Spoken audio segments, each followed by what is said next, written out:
Olá pessoal, Sérgio aqui da Tempermac com mais uma dica. Eu tive esses dias fazendo de uma centrífuga, né? Aqui tem outra centrífuga da Kim, vou mostrar aqui para vocês aqui, ó. Um defeito parecidíssimo do vídeo retrasado que nós fizemos.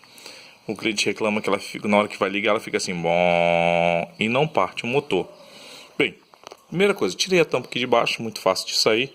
Primeira coisa que eu fiz para saber se o freio não está sendo acionado, porque às vezes o cabo quebra e aciona o freio, eu girei aqui com a mão e tá, olha, com o dedo aqui girando bem fácil, um lado aqui para o outro, e não está prendendo, o freio não está segurando. Qual o próximo passo que eu fiz? Foi medir o capacitor, tá? Ela usa aqui um capacitor 10 microfarads, que inclusive identifica no motor. Aqui no motor vem dizendo qual o valor do capacitor, 10 microfarads. Eu estou filmando aqui, de repente esses dados podem ser úteis para quem for mexer. Medi aqui o capacitor, botei um capacímetro aqui, estava dando exatamente a medida dele de 10 microfarads.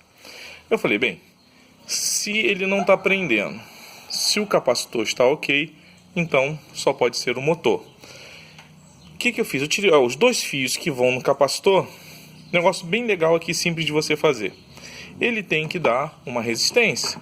Eu coloquei o instrumento na escala de 200 ohms e coloquei no fio, nos dois fios estão desconectados do capacitor.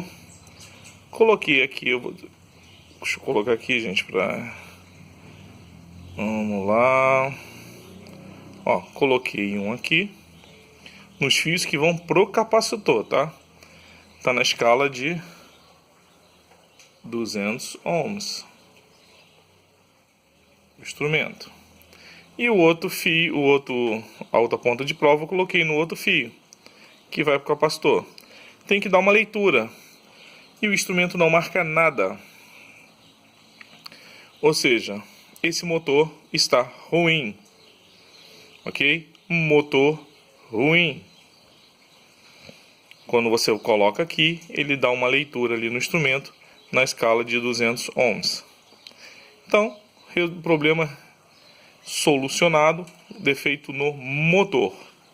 O correto aqui é levar esse motor para um eletricista bobinador, para que possa desmontar o motor e fazer o seu conserto, né? Normalmente não vale a pena você comprar um motor novo e colocar numa centrífuga. Custa caro, não vale a pena, mas você levar num eletricista rebobinador, normalmente vale a pena sim fazer o serviço, ok? Então tá aí, facinho de diagnosticar. Se girar aqui com o dedo tiver preso, pode ser que o freio esteja apertando aqui e ele não vai conseguir girar. Normalmente isso acontece pelo cabo do freio que arrebenta, mas não é o caso aqui. A segunda coisa, eu medi o capacitor estava ok. E a terceira, medir aqui a bobina que vai para o enrolamento do motor. Está aberto, não está dando nenhuma leitura, problema no motor. Ok, pessoal, vai essa dica aí que eu acho legal para vocês aí que lidam com manutenção. Pessoal, aquele like, muito obrigado pelos que deram um like aí para nos ajudar nos vídeos anteriores.